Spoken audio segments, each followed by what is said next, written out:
Okay. All right, take 4.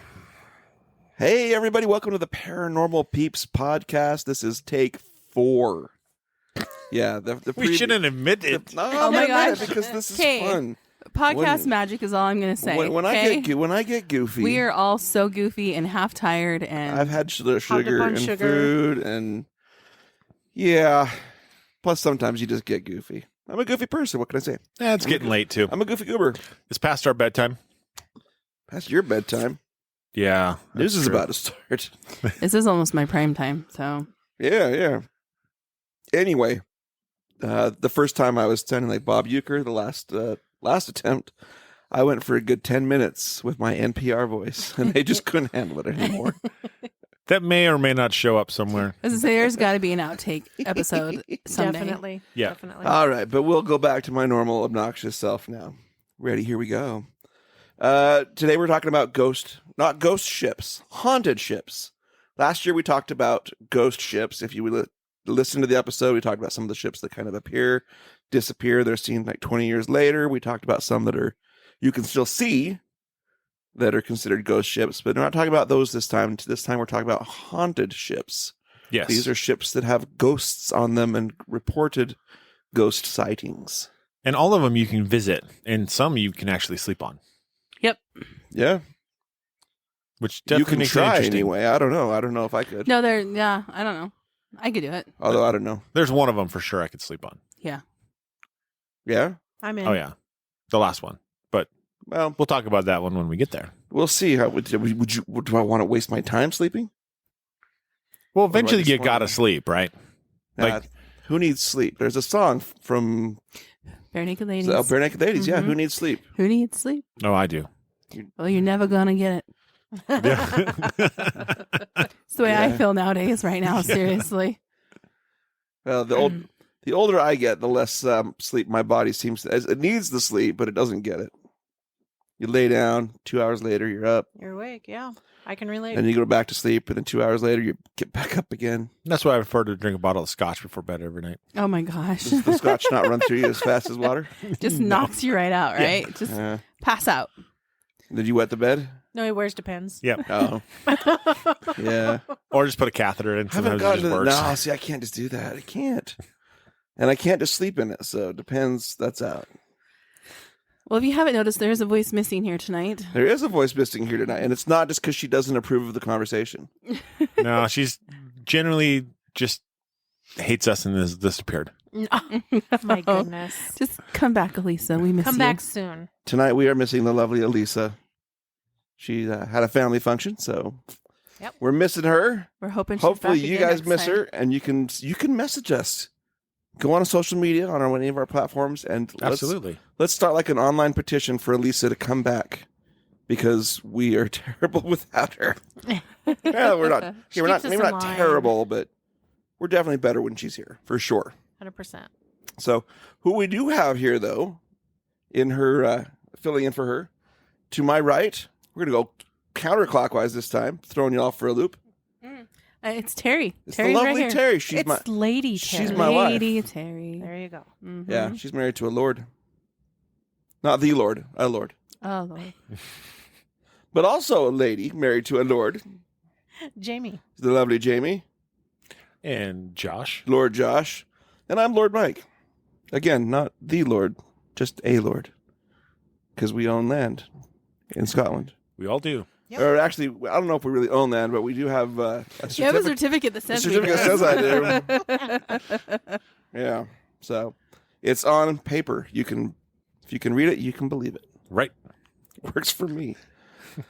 Well, anyway, so we are talking about ghost or haunted ships, like I said. So let's just jump into it. Josh, you want to lead us off with the USS Constitution?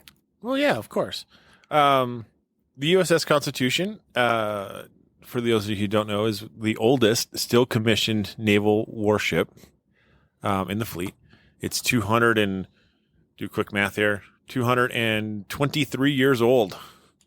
So Just a young buck. just a young buck. Just a young buck. And it's one of those places you can still visit. So its construction began in 1794 in Hart's Shipyard.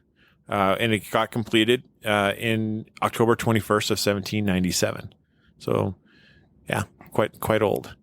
It got its actual first wartime efforts in the quasi-war with France, and that was just a year later, so in 1798. And then in 1804, it was sent to Tripoli to fight pirates off the Barbary coast. The one in Vegas? No, the one in the Mediterranean. Wait, what's the name of the ship at the TI in Vegas? I have no idea. That's funny because it's down the street from Barbary Coast. Oh, I have no idea. You know what I'm talking about, right? I know what you're talking about. I've never. It'd be funny if it was the Constitution. That would be funny. Maybe it's the Olympia. I don't know. I digress. Yeah. Continue. Sorry. No worries. Its greatest glory actually came in the War of 1812, where it ended up fighting British frigates, and that's where it earned the nickname Old Ironsides. So it was purported that the cannon fire from the British ships wouldn't actually penetrate its oaken hull, and that the cannonballs would actually bounce right off of it. So you said penetrate. I did. We're all children here. This is what happens when it gets late. Yeah, and the ship actually still sits today in Charleston Naval Yard in Boston Harbor. Does it really have iron sides?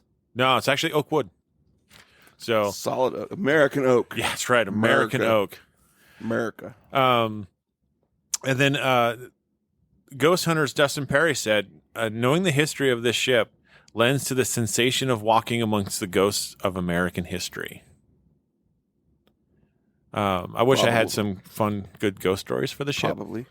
Well, there was one time when I was on the ship, and I saw a woman in white. And They're everywhere. There's always a woman. I bet you there's a woman in white on that boat. Oh, I'm I sure. bet you. Yeah. But you got to figure a ship that has spent that time in service and battle definitely has for seen sure. its form of tragedy and whatnot. And so there's got to be stuff running around on there. Well, I just couldn't find any actual stories of it, which is amazing for something that's so old. Well, even just the residual stuff, right? If you think about all the men over the centuries, because it's over 200 years old, so I'm going to Right. say centuries, that were down in think of all the yelling and all the orders that were being commanded and whatnot. I mean, I'm sure that there are people, if you were to spend the night there, it would make perfect sense that you would, hear yelling or hear Cannon fire. or Something. Yeah. or sailors, yeah. pissed Yeah. off about having to wash the deck again or, Whatever, yeah. Well, and the thing is, the ship was never beaten in battle, which is one of the reasons why it actually still sits in a harbor. But just the fact that it's been in some major fights and stuff like that, it's going to have that emotion attached to it. Right. And you think about who was on it. These were men who weren't typically pressed to be sailors. These were men who served in the military. Yeah, the naval And so- officers and Marines actually were on those ships. And why were they there? Because like pirates, they loved the letter C. No, just they loved the sea. The letter C. Well, yeah, that reminds me of a joke that I heard once. What's a pirate's favorite letter? R. You think it would be the R, but no, it'd be the C. They loved being at sea, and so that would be a place that was home for them Right. and a happy place for them. So, Yeah. it would make sense that there'd be plenty of hauntings there. Absolutely, and I'd be willing to bet that a lot of them are probably residual. But I mean, obviously, people have died on that ship, and so there's always the chance for intelligent hauntings. So Josh did have some hauntings on there, but his cat ate the notes. Yeah, I'm she putting did. it on Willow. She did. She jumped right up and she ate the notes right in front of us, and it was actually terrifying and horrible to watch at the same stroke.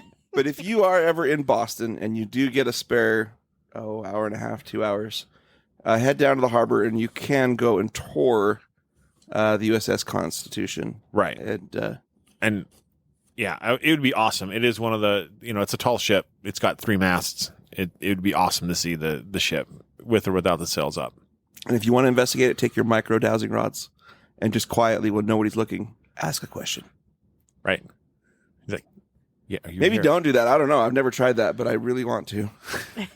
There's lots of places I want to just take my dowsing rods and just ask. All right, well, so let's talk about another one. So this one is called the Steam Ferry Berkeley. With a name like Berkeley, you'd imagine it has to do with California. hippies in California. And you're not far off. It is California. So the Steam Ferry Berkeley started service around November 6th of 1898. So it was the first propeller-driven ferry on the Pacific coast instead of the old paddle wheel like you're used to seeing for like the old steam ferries, right? The old river boats.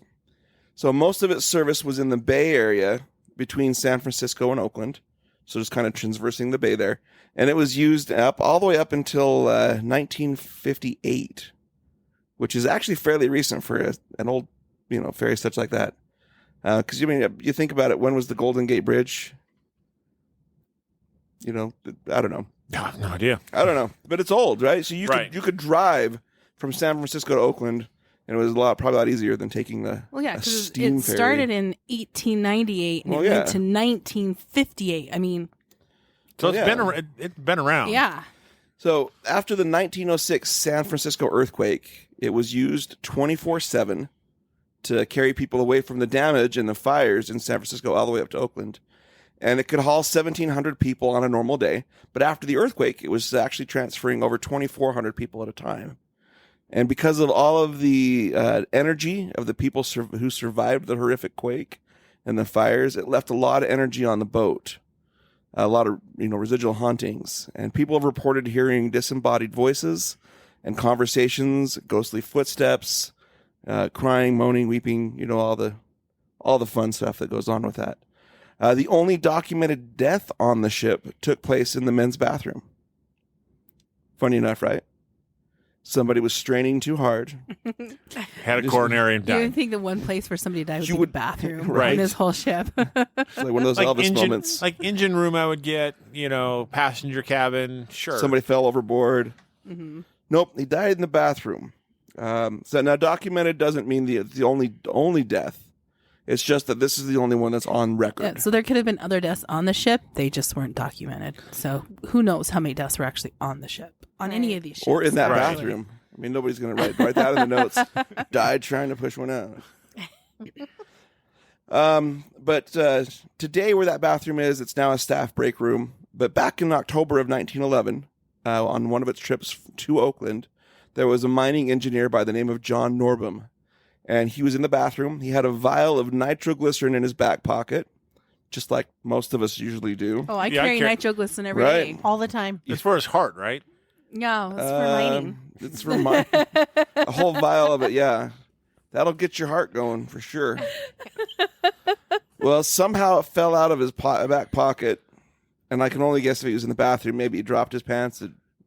Oh, man. Like when your cell phone falls out of your There pocket was in the like bathroom. the fumes from the bathroom just to help ignite that, Oh, I don't my know. gosh. But when that vial hit the floor, like an the explosion. like the stogie in Christmas Vacation. Yeah, Oh, yeah. Christmas tree. But anyway, when the vial fell out, it caused an explosion and it burned up his backside. Now, when it said backside, I don't know if that just means his butt, or if it means like the His whole entire back, The whole his entire backside. I'm going to backside. wager it was the entire back half It of his has body. to have been, because if he died and passed away, But not only did it injure him, it also injured 5 other people. That's Right. a pretty big explosion. that's a huge Yeah. explosion. But John was the only casualty from that explosion, and there's rumors whether it was actually intentional or on accident. Yeah, because his family claims that he would never carry a vial of nitroglycerin on him. So there's like rumors that it's- this was like somebody planning his death, like intentional. So it could have been murder. So it could have been murder. Yeah. Or just someone that just, did a Homer Simpson, took a radioactive thing home in his little pocket. And Look what I found. it's the beginning of The Simpsons, yeah. Okay, but there have been sightings of a man wearing a fedora in the break room.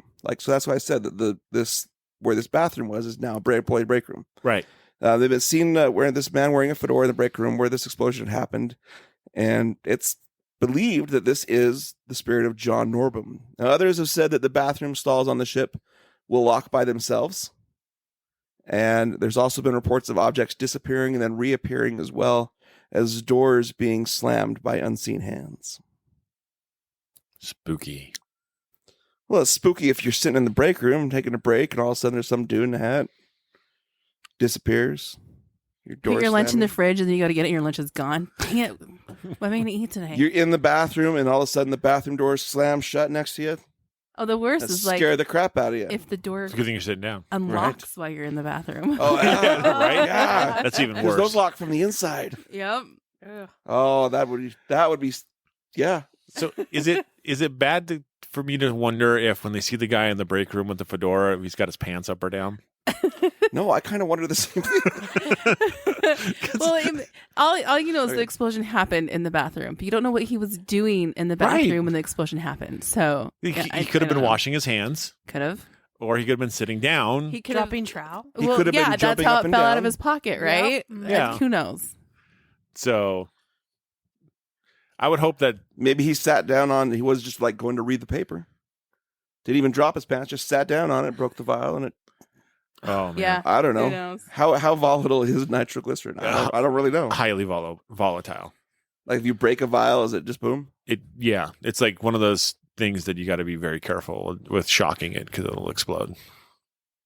So All right. it's what's inside of dynamite. Yeah. Either way, yeah. it's impressive that it did not Take do the whole more ship damage down. to the ship. Yeah. Well, I mean, it could have been a small amount. It could have been a very small amount of nitroglycerin. I wouldn't imagine Yeah. it'd be a lot, right? But it 'Cause was you don't enough- need much. No, but it was enough to take 6 people down. So Yeah. Were Yeah. they all in the bathroom too? I don't know. How big is That's this a very bathroom? crowded Yeah, bathroom. I don't know. I mean, but it's just funny. Yeah, you hear the boom and you're like, do not go in there. Wow. Anyway, so that's the steam ship, the steam ferry Berkeley. Berkeley. Now this is you can still go visit this one, right? Yes, you can. It's in San Diego. San Diego. Nice. What harbor? What is it in a harbor?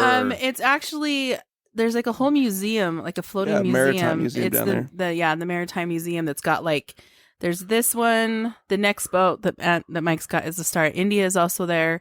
There's a couple submarines. There was a couple frigates. Can't remember what's all there, but it's like all this So there's floating. There's a lot. Yeah, there's a lot. It's all this floating museum Oh, that's cool. in San Diego. And It I looked almost it up. makes me want to go to California. Yeah, it's only Almost. like $20 to get in and to go tour all these boats and ships and stuff that's just at this maritime museum place. Oh, that's really cool. Yeah, I should look it up. It looks like a I'd- really cool place to go visit. I'd go for that. Right? Yeah. Yeah, and then just stay and do a ghost hunt there too. Exactly. Yeah. They're like, hey, can we just Well, spend the night? Yeah, you Well, guys, then- and- Josh well, is the 'cause master of convincing people to let us go. There are ghost investigative teams in California that have gone and investigated these boats. Yeah, Nice. I've seen stuff So- from like the Star of India Yeah. and stuff. So yeah, I know you can go do it. It's just a matter of Cost. cost. And what they're offering. Yeah. So. And Mhm. and of course it's a drive to San Diego, which is not horrible. It's- not horrible, but it's it's not in short either. California. It's doable. Yeah. But it's nice to know that there's places around, like ships like that around, because most of the stuff I would think of would be out east in like Maryland and Boston hmm and stuff. And so it's like, wow, that's from Utah, it's a couple 1,000-mile drive, not But, a few hundred. I like the fact that there's just the history is being preserved. Yeah. Well, especially with boats, right? Old 'Cause things are cool.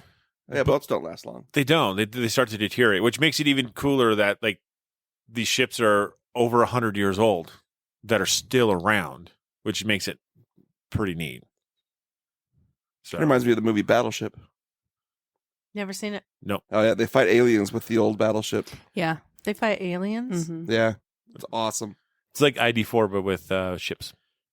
Okay. But they Yes. actually, Never seen that. but they either. actually play like Battleship. You haven't seen Independence Day? You've seen Independence Day. It's been a long time ago. Or like Cowboys versus Aliens. I saw Oh, that, that- one, but I don't yeah. remember Oh, it. That was a that movie. That was a great documentary. Well, that's where Independence Day was, a premonition. Right. hmm But no, So- with Battleship, they actually fight them by playing Battleship with the buoys. They Yeah. they know where it is because the buoy sets off a thing, and so they count spaces and Well, I'm you gotta serious. bring it in somehow. You guys You need name to it after watch a game. more movies. Are you sure? Because that sounds awful.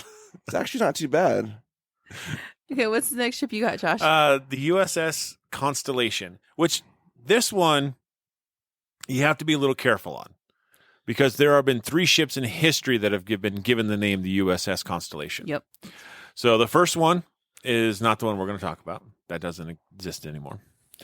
The third one we're not going to talk about because It's on Star Trek. you can't get on that ship. It's brand new. It's a brand new warship. So ain't no one ever going to let you touch that one, unless you happen to be in the Navy. Wasn't there a Star Trek one though too? The USS Constellation. I think so. I don't know. I I'm not could a be wrong. Trekkie. I'm not either. Neither is he, so I don't even know why he's bringing that up. I don't know. It's random facts from. There's Right. there's From a things. USS Enterprise Navy ship, and there's a USS Enterprise That's a stretch. or S. I don't know, whatever. I think you're right though. All of them are haunted. The ghosts of all the red shirt people are all over the Star Trek. They always die. They do, except for Scotty. Tell us about the Constellation. Yeah. So the second Constellation is one we're talking about. It was a sloop designed by John Lenthal, and it was constructed at the Norfolk Naval Yard in Virginia. Commissioned in July of 28th of 1855, it was later departed under Captain Charles H. Bell for a 3-year cruise with the Mediterranean Squadron to protect American interests. So another ship that goes out and goes into the Mediterranean and fights pirates and does all sorts of fun stuff. The cool thing about the ship is 1860, 1 week after Confederate forces fired on Fort Sumner, President Abraham Lincoln issued a proclamation declaring a blockade of the southern ports. So if you are a historian of the Civil War, this is one of those things that helped the North beat the South by cutting off supply lines to the ports. Totally. So this is one of the ships that was there. He then called the enlistment of 18,000 additional seamen. Following the president's orders, the Constellation seized the brig Triton on May 21st, 1861, which being the U.S. Navy's first capture of the Civil War. Although the Constellation's men found no slaves on board the captured vessel, they noted that every preparation for the reception had been made. So there's always this thought that there was going to be some slaves on board during that time. Then the Constellation was also sent out to the West Indies, doing some good old pirate travel, and taking on the pirates. And then in 1892, the Constellation sailed for Gibraltar to assemble works of art for the Columbian Exposition. Additionally, she stopped at Naples and, we're going to butcher this, La Havre, and ultimately returned back to New York in February of 1893. Afterward, the Constellation departed on her final training cruise to Gibraltar in June 7th, 1893, later returning under sail for the last time on August 29th. And then on September 2nd, 1893, she was placed out of commission in Annapolis, Maryland, and was subsequently towed by tug to Norfolk, Virginia for repairs. And then she became a ghost hunting ship. Right on. there's ghosts on it. There's ghosts on it. Tell us about some ghosts. I will. Tell me a story. So there are a handful of manifestations that have been found on this ship. So we'll go through kind of each one of them.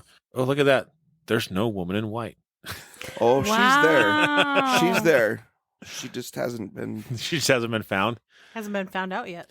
So there's a ghost of Neil Harvey that's reportedly on the ship.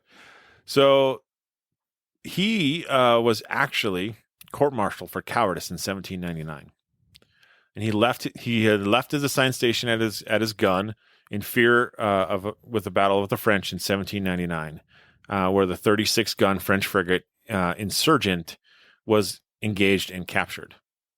So as a result of being convicted of cowardice and also being a traitor, Lieutenant Starrett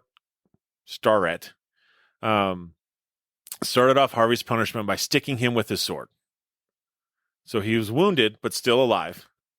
He was then executed in the traditional brutal way, but used by both the British and American in this era. He was tied to the front cannon, and then What? he was tied Yeah. in front of the cannon, Mhm. and then they fired it. Dude, come on. Honestly, though, I would rather go that way than when they would put him under the boat and drag him under the boat. I can't remember what that's called. Awfulness is what that's yeah, called, it's awful. It's But called yeah, attitude adjustment. horrible way to go. right? So he often appears as a shimmering mass because this is the way he sees himself after being blown up. He wants to be forgiven for being a coward. He wasn't a traitor, though, and wants to find a way to clear his name. You know what I like about that? What you just said there? I like how he portrays himself, how he wants to be seen, Right. because spirits can do that. Yeah. And that's the thing, right? We've seen them we've seen them, change their shape to look like something maybe more menacing or less menacing, depending on what it is. it's called keel hauling. That's what it is. Oh, I've heard of the Yeah. term. I just didn't know what Yeah. it was. No, keel hauling is a form of punishment where they would throw you out the front of the boat and then you'd get dragged under the boat and then they take you out the back, which you didn't think would be bad, but if they have all those barnacles on the bottom, that's like glass cutting through you in the salt water. Like Ripping I you said, open. I would Add- rather be tied to the front of a cannon and died instantly versus possibly drowning and being dragged underneath a boat. Right? That's awful. But yeah, it's keel hauling. So that's just, oh, good Lord. I don't know where to go with that one. Bottom line, just do what you're told. Right. Well, the thing is like, I've heard of people, in the military abandoning their post, right? Mm-hmm. But generally that's like in a ground warfare where you can get away. Yeah. Where are you going to go on your ship if you abandon your post? You Nowhere. had to go to the bathroom. Not in battle. You hold it. You hold it. Or you pee yourself. What if you can't hold What if it? you can't hold it any You longer? got diarrhea. Then you pee yourself. And How accurate are your shots? If you're like holding a rifle, how accurate are your shots if you're like doing the pee-pee dance? this is a cannon. They don't matter. Well, you still got to light the thing. yeah. If you can't hold the punk still long enough to get the fuse. I'm just being devil's advocate here. I don't know. Yeah, I think he admits to being a coward. And I get it. War is scary, and people lose their nerve when bullets start flying. And you got cannonballs hitting the side of the ship where you're by your gun. It's gonna freak you out. Mm-hmm. So I get it. But yeah, it's awful. So just in the 18th, 19th centuries, just don't abandon your post or you're going to get blown up by a cannon. At least it's quick. So Lieutenant Commander Alan Ross Brom on board the Pike took a picture of one of the entities of an 18th or 19th century officer that was described as having a bluish-white radiancy, wearing an old-fashioned uniform with gold stripes on his trousers, wearing a cocked hat, and carrying a sword. So they believe that was actually a picture of Neil Harvey. So another reporting there is Carl Hansen. He was the ship's 20th century watchman until 1965. He adored the ship and had a strong emotional bond to the ship. In his younger days, he was a Royal Navy cook, making him an old sailor himself. His ghost likes to play cards and will cheerfully give tours to unsuspecting guests, such as a priest who thought he was a real person. And then at a Sea Scout Halloween party, he sat next to a young girl and smiled at her. Perv. I think he sounds like a fun guy to be he'd be a fun guy to hang out with. Dude, I think the ship's cooks are always the guys that they have the stories, and they're probably the most popular because, or well, maybe not. I don't know. It depends on how good you are, right? Yeah. But he sounds like can you imagine you're going around and here's this guy giving you a tour of the ship, right? And the next thing you know, it's like, hey, that doesn't work. There's no guy on the ship. You don't know who that is. That's not a real person. That's a ghost. Yeah. That's Steven Seagal. But if he loved his job that much, to show up and just be like, hey, Yeah. Let me show you around. let me show you the ship. That would be cool. Right? It's like, let me show you all the haunted places. Let me show Your tour guide is a ghost. That would be that would be spectacularly cool. Y'all want to see something cool? Watch this. I walked through the door. Now I'm back. So there's supposed to be a spirit of an 11-year-old boy on the ship. He was the surgeon's assistant aboard the Constitution or Constellation. I'm sorry, Constitution. Jeez.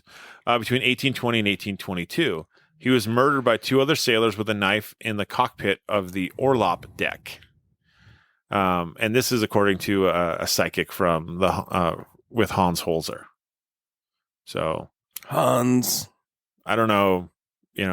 Take that with a grain of salt. grain of I don't salt know. for sure. Hans is like one of the grandfathers of ghost hunting. So. Well, absolutely.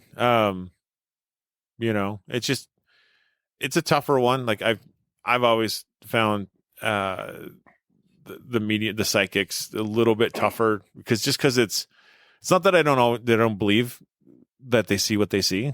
It's just tougher because it's like I can't see what you see. Yeah. And so it's like Easy for them you to can make tell me something that up. you can tell me there's a boy standing over there and this is his story.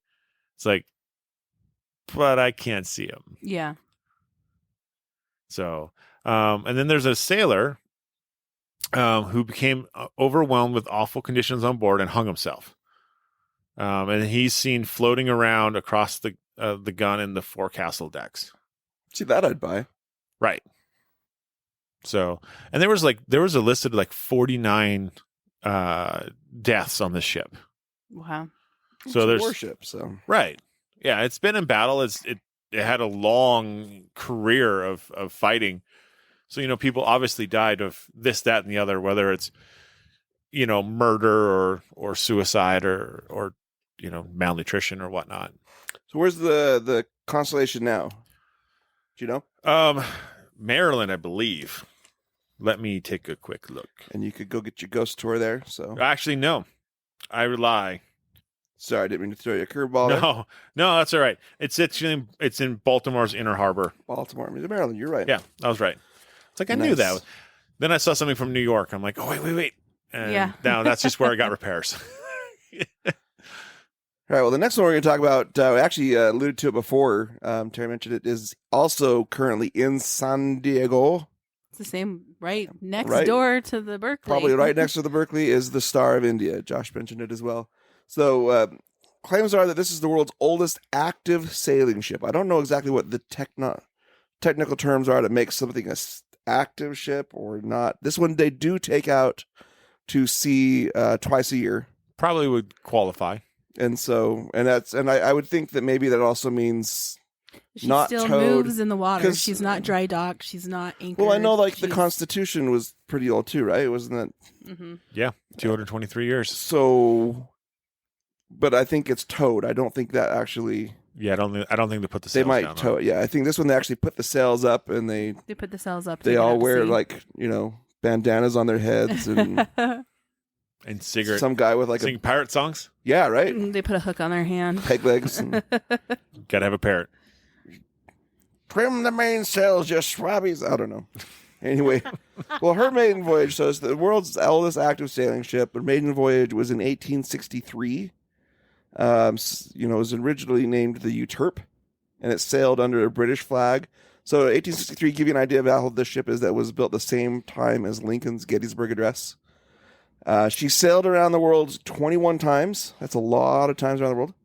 She was used for transporting people from the British Empire to the British, or for the British Empire, from England down to Australia and New Zealand. When they were developing that area, it would transport folks and cargo out of India and just all over the world. In 1898, she was sold to the United States and was christened as the Star of India. Totally better name, in my opinion. Soon after that, she became a salmon fishing boat off the coast of Alaska until her retirement in 1923. I find that kind of weird because it's kind of a completely different style of use for a boat. A weird boat for fishing. It's like, hey, it's a big cargo ship. Let's use it. Let's go fishing. Yeah. Well, at least it had a big hold to hold salmon, Right? At least. Yeah. Yeah. Well, and especially if it was bought by the United States. But So they buy this ship and then they just go fishing with it After it was like traveled the world and been down to New Zealand and everywhere. Is that the same as like putting a horse out to stud? Like, Yeah, I don't know. let's go get some fish. Could be. It's like taking the Love Boat and using it for, I don't know. I don't know where you're going with that one. In 1927, she was sold to the San Diego Zoological Society, where she was actually going to be fitted as a floating aquarium, which to me just boggles the mind. However, We've been to a floating aquarium did we? in Depot Bay in Oregon. We went to one. Was it a floating aquarium? Yeah. I don't remember. I went that to part. one. I was at one in Boston. They're out there. So she was going to be fitted to be a floating aquarium, but the Great Depression and World War II made that, to never come to fruition. She is known as one of the most haunted ships in the country. The ship has had shadow apparitions and full body apparitions. People have reported being touched. People having physical manifestations of things and light anomalies, along with disembodied voices. Lots of EVP activity, along with hearing footsteps, just all sorts of stuff. One of the ghosts aboard the ship is a 14-year-old boy named John Campbell. And in 1884, he had snuck aboard the ship. And when he was found, the captain allowed him to stay and earn his keep. One day, he slipped and fell 100 feet from the top of the mast when letting down the sails, and he landed on the deck below. He was broken and bloody, and his legs were mangled, as you can probably imagine. That's a heck of a fall, 100 It's feet. not- Right. If he'd have done it and did the superhero pose, like when he landed, he would have been okay. Like Black Panther. Yeah, you put like one leg out to the left, you kind of absorb the blow with your right leg, and then That superhero pose, absorbs all the that shock. landing. It does. It That's- does. It's that landing. That's how they can do it. But being a 14-year-old in the late 1800s, he didn't know that. So sadly, he was mangled, and he ended up dying 3 days later. People visiting the ship have reported feeling something brushing up against them where he fell, and also about feeling their backs being touched. Yeah, one of his games that he liked to play was Duck Duck Goose. And so he goes and draws on the backs of the people and stuff like that, trying to get them to come play with him. Okay. So what we do then is, if we ever get the chance to investigate this, We Oh, play heck Duck yeah. Duck We Goose. play Duck Duck Goose. Yeah. That would be I'm awesome. gonna go teach him how to do a superhero landing. But you have to jump off the top of the mast first. No. I couldn't get up the mast, dude. That's 100 feet of climbing. I am Yeah. not doing that. I'm old. I'm Better not fat. be afraid of and I heights. have short digits. No. Short fingers, short arms. Yeah. See, I've been amazed that people can, I've been on decent water with 10-foot waves and stuff like that, and I can't imagine trying to climb to the top in any type of weather out on the ocean Right. without Oh, yeah. falling off. Right? Well, another ghost on the ship is Army Captain McBarnett. Don't have a first name for him, but while he was on board in 1875, people had claimed that he'd been drinking heavily and was severely depressed, as I could totally buy that. I'm a land lover, and if he's an Army captain being stuck on a boat out at sea, yeah, I get it. He was severely depressed, and 4 days into the voyage to New Zealand from England, he slit his own throat. Now, when he was found, they rushed him to the ship surgeon, where he was quickly stitched up and was placed in the first mate's cabin under watch. And he was left alone for one solitary moment, and he tore open his stitches and bled out, and he died there in the cabin. Jeez. So there have been reports of strange things happening in the first mate's cabin during a fourth grade overnight stay. This I thought that was interesting. A fourth grade overnight stay. Yeah, who goes on on the boat. overnighters in fourth grade? I don't know. Never did. Oh, that yeah. But one of the teachers was sleeping in that cabin, and the blanket was ripped off of her in the middle of the night. She also reported that she felt the warm room grow cold, and there was a strange presence in the room there with her. Then in 1909, when she was making a return trip back to Alaska, a Chinese fisherman was guiding the massive anchor in position, and he lost his balance under the chain locker. His fellow crewmen were unable to hear his screams as he was crushed to death by thousands of pounds of cold steel. And people have claimed to feel cold spots in the room and have felt a certain presence in that room as well. That's why they believe that it's the spirit of this poor fisherman. That's awful. It is. See, you do have to have tragedies to have a haunting. Just kidding, you don't. But it seems like they do tend to follow the tragedies. follow for tragedies. Sure. But I'm sure there's plenty of other spirits on that boat that were just lovers of the sea. Well, figure it went around the world 21 times. Yeah. Yeah. It's seen its fair share of stuff, right? Storms, Yeah, storms and pirates. I can't imagine. That's the thing is like 4 days into a journey, right, from England to New Zealand. How long of a trip is that? That has got to be months. Well, yeah, and you don't have any steam power. You don't have. This is It's all all sails. by the sails, by the power of the wind. Right. And If you're blessed to have wind. Yeah, right. but think of this though, like if you're part of the ship, right? Because an army captain wouldn't be, right? So if you're part of the ship, then you got something to do. But what do you do for 2 months on a ship when you got nothing to do? I don't know. So So you go stir crazy. I've wondered that a lot, right? With my ancestors crossing, in the mid 1856, Mary, my spirit guide, came across on a boat, and what was that voyage like? I mean, there were people that died, Yeah. a lot of people that got sick, a lot of disease and stuff on the boats because conditions aren't always. It's not like the cruise ships that you have today. A floating mall. Yeah, they don't Yeah. have that Casinos and Yeah, good everything. good Bathrooms. food. Restaurants. kind of stuff. And so sanitation was not good. You No. didn't have a chance to take baths or showers. I mean, No, food was usually heavily salted. That's why scurvy Yeah. was so prominent on So- ships. it just all of these ships, whether it's a warship or even just the transportation, had to have been. And maybe it's just because they're hardier people than we are. I don't know, but I don't know that I could do it. That's because we couldn't do without our iPhones and our cell phones and our All of our technology. yeah. It's like, Yeah. wait, I can't watch a movie on this ship. Right. What am I going to do? can't. There's no You don't water. watch movies anyway, Josh. No so why water does it matter? That's true. See, now the ships all have water slides and Lots of food places. They yeah. have roller coasters on cruise ships Yeah. now. It's ridiculous. 24/7 pizza buffet. I mean, Yeah, they got their things going on. casinos. All you can drink, food, alcohol.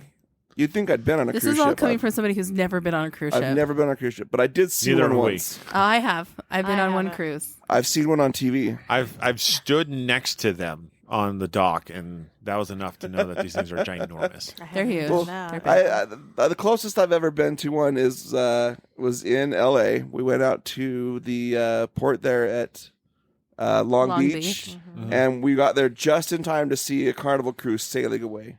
Yeah. But parked right next to where that Carnival cruise was, and I don't know, did we wave from our car? There was nobody out on the decks like they do in the TV shows or the movies. No, nobody Yeah, cares. I don't remember. Yeah. Yeah. They were probably already eating, Probably. Drinking. Yeah. drinking. Yeah. They were doing But- the safety course. You have to have the safety thing. Oh, yeah. Do you have to actually pay attention, or is it like on an airplane? They go over where your life vests are in your cabins and ports of exit from your cabins and where the lifeboats are at. There's a whole.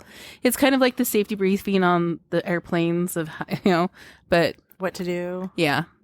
But they do it in smaller pods. Your exits are to the left and straight down the road. In But- case of your seat can be used as a flotation device. Anyways, I don't know. It makes me nervous. But next to where that ship was leaving, in fact, we drove right next to it, was the lovely Queen Mary. Queen Mary. Hmm. Oh. Yeah. Let's talk about the Queen Mary.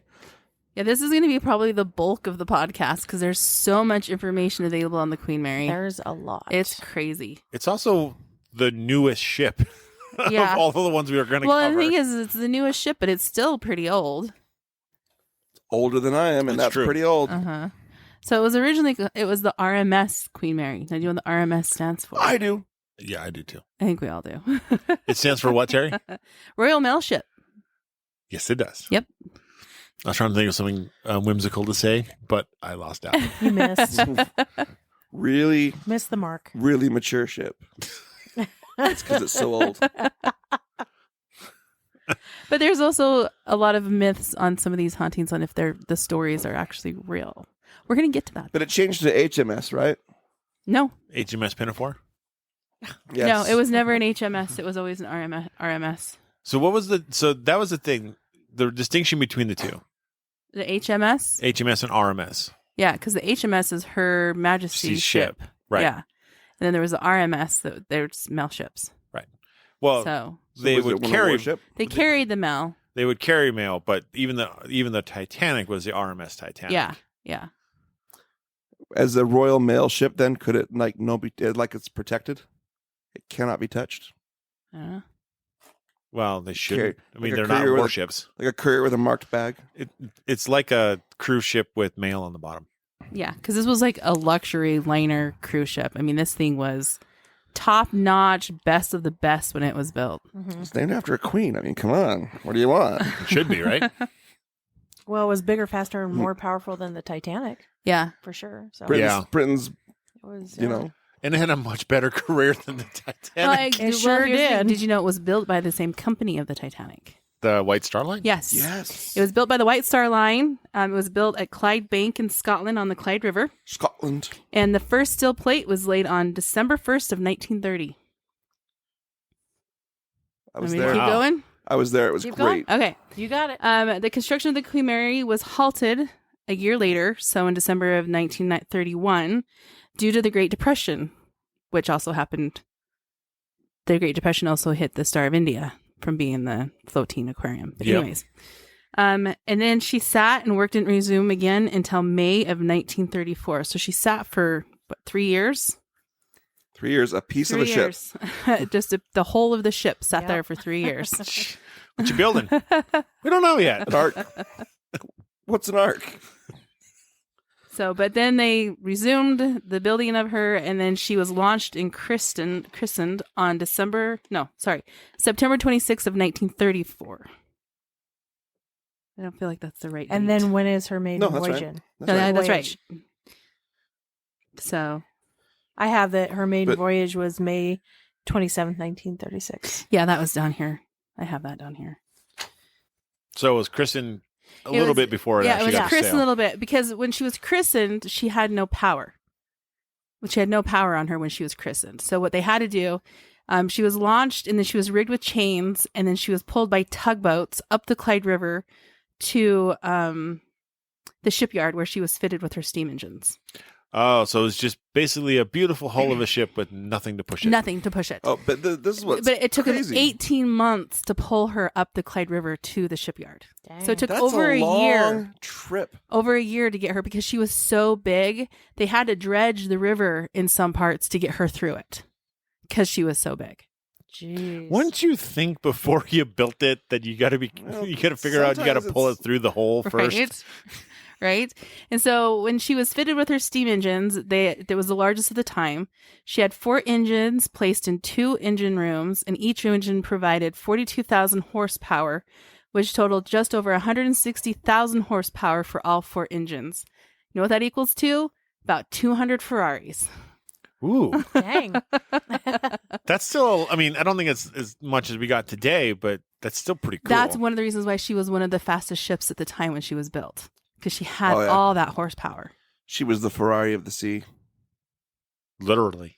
I was like, that's the nickname I just gave her. So yeah, and she was over 1,000 feet long, 23 stories tall. She could sleep over 2,000 people. She was about 80,000 tons. So she was a big ship. How Yeah. close was she to the Titanic? Oh, Oh, I have that. Yeah, I you- texted Terry a you picture. have that. Mike has that. Let me get that for you. Yeah, when she was built in 1936, she was the largest ocean liner ever made at the time. Yeah, that's huge. So, the Titanic was 269 meters long. So, a meter is about 3 feet, right? Yeah. Roughly. So, do your math. Queen Mary was 310 meters long. So another full So 269 to 310. So, yeah, a full another 40. 50, yeah, about 40 meters. It's a pretty good distance. Like Oh, 100 feet, at least over 100 feet longer. So that's a good size. Yeah, it's a good size ship. She was pretty much bigger. She was pretty much. But it's not as big as the Love Boat. It's because the Love Boat was a modern day cruise ship. Well, Yeah. modern for its Ish. time. Yeah. Hey, Jimmy, do you have the story on how she was named the Queen Mary? I do not. You don't? Mm-mm. Okay. So originally, they wanted to name her the Queen Victoria. And so the builders went to the king because you had to get the king's permission to use the queen's name to name your ship. And when they went to King George V for permission to name the ship the Queen Victoria, they said that they wanted to name the ship after Britain's greatest queen. And the king said, "My wife, Mary of Teck, would love that." So who's going to fight the king and be like, no, we want meant- Victoria. I think Victoria would have been his grandmother. I don't know. I think it was his grandmother. Yeah, but either way. But it's either like, way, Or he's not maybe the his like, sitting mom, I'm not queen. sure. no, he's But like, no. yeah, the sitting queen. And so they just went along with Yeah. it and Yeah, they just named go with her. it. They Dispute just that. went with it and named her the Queen Mary. Nice. That's all right. They later have a Queen Victoria boat. Do you have information on her first voyage? I just have where it says that where a lot of the rich sailed on her. Yeah. So her maiden voyage, the Atlantic crossing was May 27th of 1936, and she went to New York.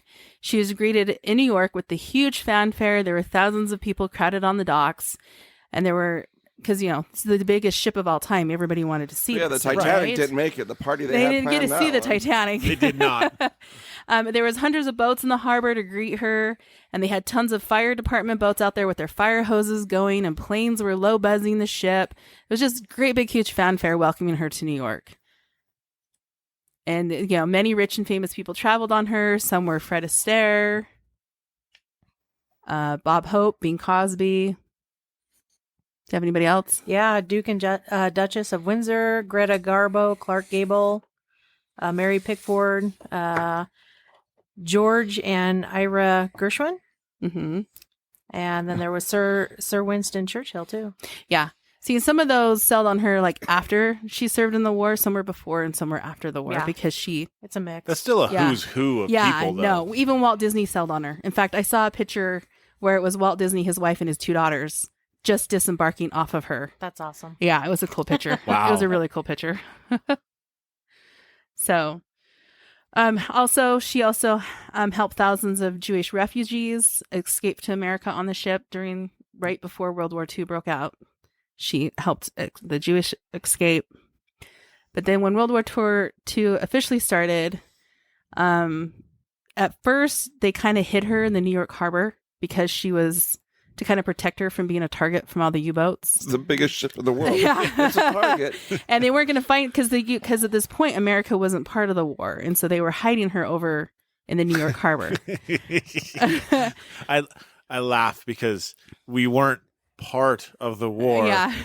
Except we were hauling guns and supplies. Oh yeah, no, we were Europe. secretly doing stuff. So, but No, we weren't.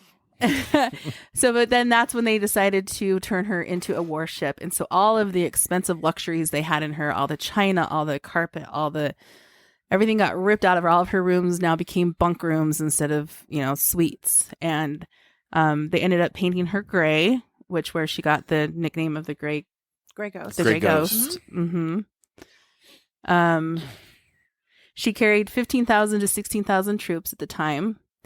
That's she would- a lot of people because Yeah. That's a ton. it was only supposed to carry like 2,000 people. Well, yeah, because then they turned all of the rooms into bunk rooms, and you could sleep 2 to 4 people in a room. It's going to increase your capacity. Yeah, imagine taking a giant suite that has like one king size room or queen size bed in it. King size bed, I don't know. And you put 15 people in it. And then you have bunk beds that just roll Yeah. down. yeah. So, and because the Gray Ghost nickname came because she could make the crossing so fast back and forth without being detected, and she did the zigzag pattern to avoid the torpedoes and the U-boats and all that stuff. In fact, she was helping so much with the war effort that Hitler put a bounty of $2,000 on the ship for any U-boat. 250,000. 250,000 that could sink her. Wow. That's a Dang. lot of money back then. And German U-boats were taking out a lot of ships in the Atlantic Which at is that time. interesting for how primitive those U-boats that really that were. means that Hitler really wanted her gone. Right. Oh yeah. Well, yeah, I mean, they were primitive, but the thing is there wasn't a counter. No, they were effective though. We didn't have a counter to the U-boats because it's like up until that point in time, it was like, hey, we'll fight everybody above the water. And they're like, hey, we'll go under. And they're like, uh-oh. Anything else? Did you do it at the close of war? Well, there's the accident that she had. Do you have that? No, I don't. Okay. So in October of 1942, Queen Mary was carrying 10,000 troops to Europe, and she accidentally crashed into her ship escort. It was the HMS Curacoa, I believe is how that's pronounced. Curacoa. Yeah, Sounds Polynesian. Curacoa. And due to the huge threat of of her being taken out by the U-boat, she was under strict orders to never stop for anything whatsoever. And so with her doing the zigzag pattern and moving as fast as she was, the Curacoa couldn't keep up with her. And in the confusion of who had the right of way, she just sliced right through that ship. Oh, jeez. And she ended up leaving behind a crew of 239 people in the sea, but couldn't go back to help with any of the survivors because she had to keep going. Yeah. Eventually, some other escort ships came back and they were able to pull 99 survivors out of that 239. But sadly, there was many men that passed away from that accident. You got to imagine the captain has got to feel just horrible. Right? Yeah. Because it's like, I just ran over a ship But I can't and stop. I left them to die. I can't. I have to keep I have to going. keep going. But you Yeah. got to look at how many she probably had on her carrying. The casualties versus 239 versus 15,000. Yeah. I mean, Right. it's a You huge know, difference If for there's sure. a active difference. U-boat threats there, then yeah, you can't stop. Mm-hmm. But you still feel horrible, though. It's like, Oh yeah. it's like, I just left those guys to die. Yeah. And it's like, well, that sucks. So that right there, a huge tragic accident to cause for a haunting on a ship, right? That's a lot of emotion just pegged into that Right. that thing at one time, too. Right. Absolutely. Right. And so then you go into the time of Winston Churchill, being on the boat. It was always so secretive whenever he was on the boat, because he would go back to America and go and meet with President Roosevelt. Whenever he was on the Queen Mary, it was always in secret. So he was listed as Colonel Warden on the passenger list. And a lot of the D-Day invasion was planned in his stateroom. They actually brought in sand and little models and kind of planned out the invasion in the bathtub in his room. What are you doing? I'm playing with my little boats. Yeah. So they made a fake beach and planned out the whole D-Day invasion. Whether this is actually true or not, but Right. it's rumored that the D-Day invasion was planned. So if we call Air Force One because the president's on board, right? Right. Did they give the Queen Mary a special name when Winston Churchill was on the? I don't think the British do that. I think that's an American know. construct. What do you got? We got Boat One, or maybe they call it the HMS Pinafore. Uh, Isn't that the Pirates of Penzance? Yes. so then Are you after the the very war, model of a modern major general, expert on all things animal and mineral. So then after the war ended, Queen Mary transported troops back home to a huge welcoming ceremony. And in September of 1946, she was put back to her luxury self-cruiser liner. She had 3 classes for passengers. There were 771 first-class cabins, 707 cabins, second-class cabins, and that were called cabin class. And then there was 577 third class, which was called the tourist class. Yeah, because you can't call anybody third class. No. You're a second-class citizen. No, and she pretty much dominated the transatlantic passenger trade for the ship. Now they call it economy. Yeah, she was a 2-ship weekly express service through the latter half of the 1940s and the 1950s. Just think about that, right? We were talking about how long it takes on those sailing ships to make those voyages. It was like a month. And she's doing twice a week. Twice a week, back and forth. She Yeah, leaves that's Mondays. impressive. Like, all Going right, back and Kicking forth. I'll see you. So you would set sail Monday, get there get about dock on Wednesday, It's like we'll be back on Friday. Mhm. right? Oh man, that's impressive. Yeah. Because she was so luxurious, like we said, she attracted a lot of the famous people. Did you have Elizabeth Taylor? Mm-mm. Yeah, Elizabeth Taylor, Audrey Hepburn, Walt Disney, all sailed on her. Clark Gable. Yep. That's really like the who's who of Hollywood Back the then, time, at the elite. time. Yeah. Yeah. Absolutely. So, How much was the ticket? Do you guys know? no, I didn't even try looking that up. It would be just interesting because, like, $1. How much it would cost how much it would cost, versus right? the different classes and all that stuff Right. too. I'm Googling it. Here's what's interesting, though, if you think about it, right? Is at that time, you would take the ship and you would cross the Atlantic, you'd go to Europe, and that was the purpose of it, right? Yeah. It was basically just a transport ship back and forth because there was no air travel Mm-hmm. that much at that time. No, they were not transatlantic. Yeah. Because it was too hard to get across the Atlantic. It was a very long flight. So Can you tell you what a ticket costs now? $81. it doesn't sail anywhere. I know, but but you can go board the ship for $81. But if you think about it, like the modern day cruise ships now, right? What do? I leave Fort Lauderdale. We go visit some islands, and then we end up in Fort Lauderdale again after. Yeah, they just make a loop around. Right. Mm-hmm. And so, like, this is how you went from point A to point B Yeah. if you wanted to go to Europe. There was no other way Right. to get there. Because Yeah. you can't travel by map like they do the Muppets. No, you sure can't. We try. I wish it just I doesn't could. work. I did it once. It was very stressful. Yeah. I hit one of those folds, and it messed up my suspension. You got lost. So yeah, so then once, air travel, they started doing the transatlantic air travel with the jet airliners and stuff.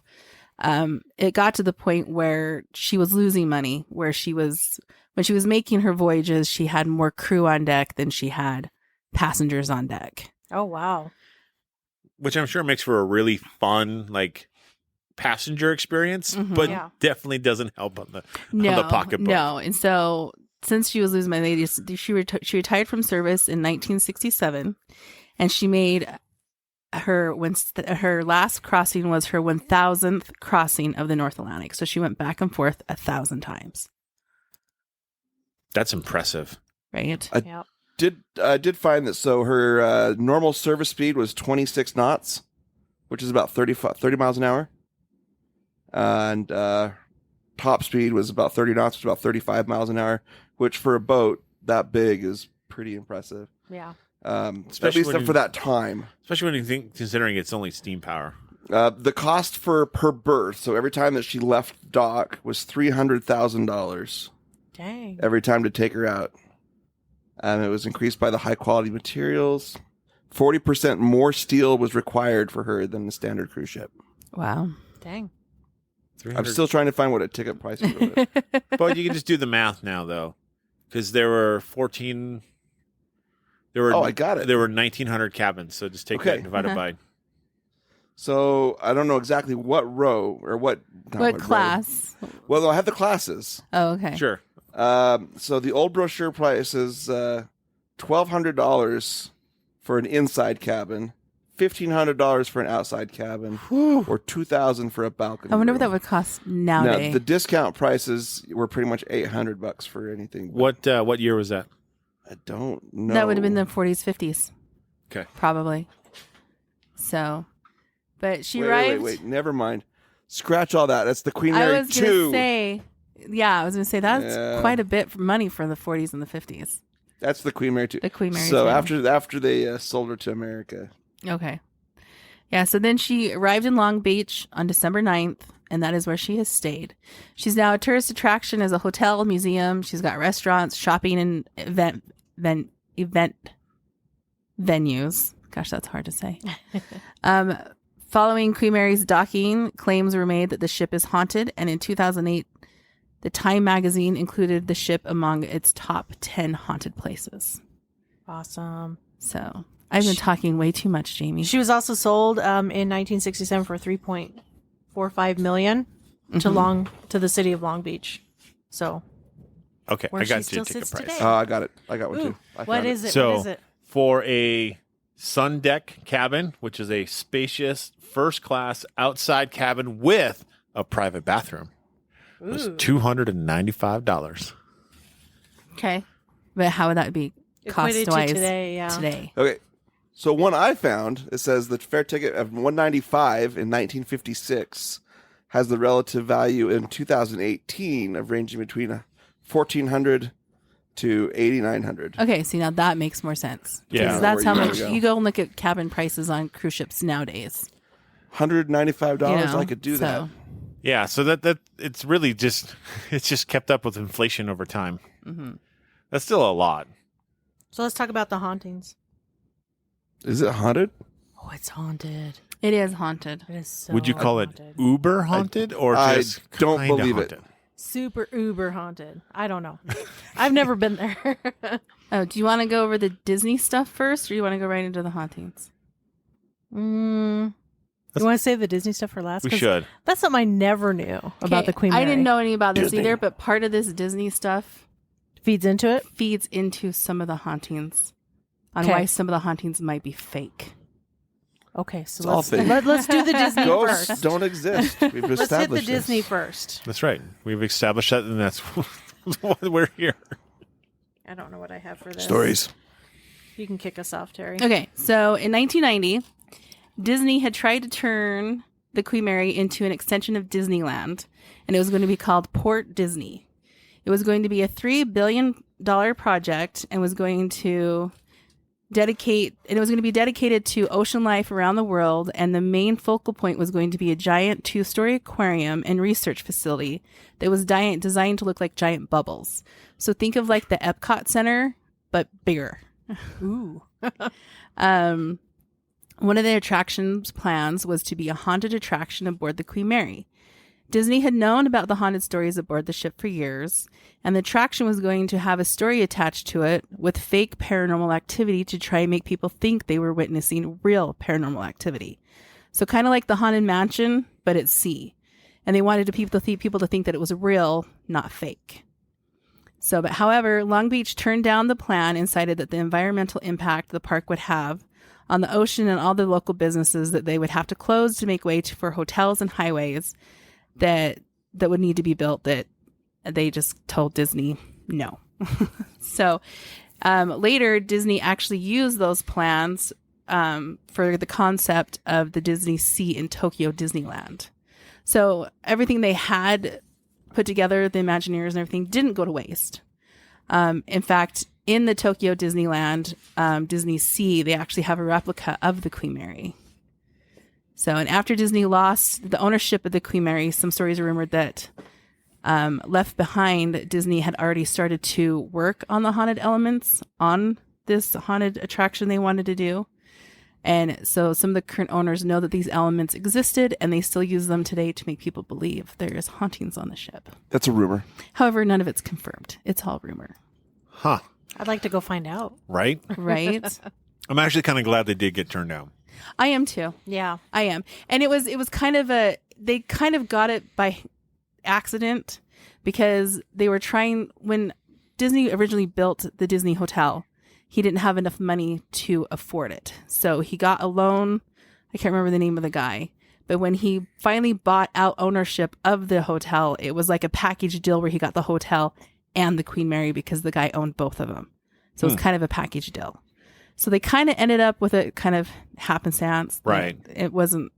And so it was kind of like, what are we going to do with it? So they were kind of, and it also kind of paved the way for them to get, why can I not think of the name of the other park?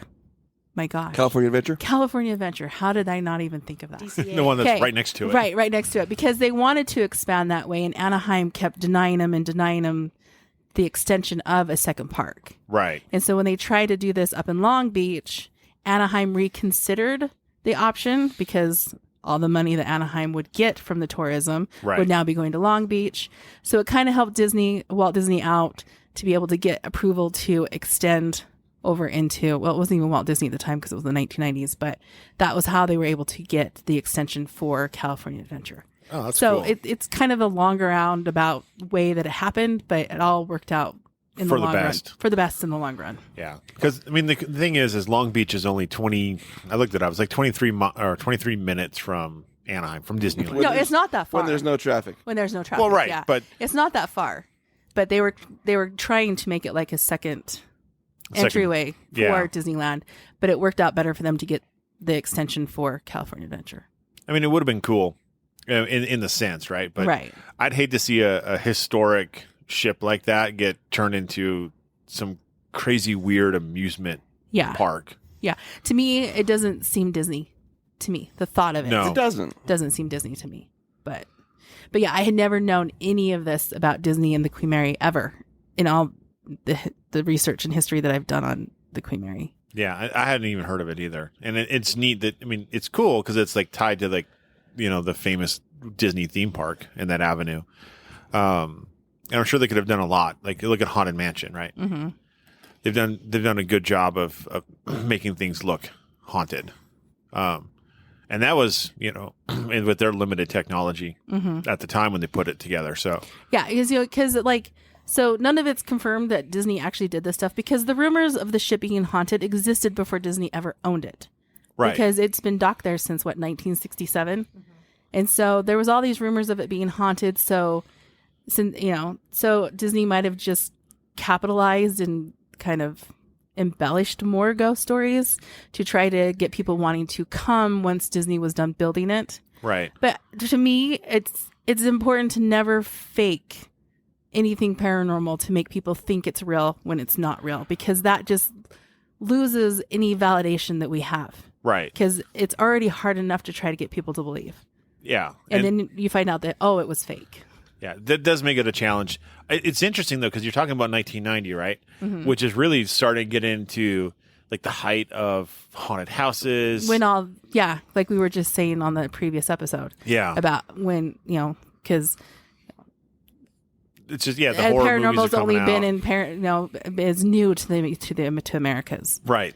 So this was when like Ghost Hunters started coming out and all that kind of stuff So it would have played nicely in 1990 with what was happening. with the way the stream was with the paranormal. Right. Well, I think another thing that I think it comes up further in the notes here. I remember reading it, but that when they bought it, it was also because the guy that it was a package deal. I already said that. Yeah. Did you? Okay. Yeah. Sorry, I was. So You were too busy trying to find the cost of the ticket when I was So talking who- about it. but what happened? So Disney obviously doesn't own it now. No, Disney does not own it now. So how did it get into the hands of the current owners? Do we know? I don't. Okay. Money. But, Money. yeah. Yeah, I think after Long Beach turned them down, Disney had no need for it. They put it up for sale. Somebody else bought it, and they just kept rolling with the stories that were being told. Yeah. So what do we got for hauntings then? So now we can go into the hauntings. Well, actually, I think right now doesn't the city of Long Beach own it?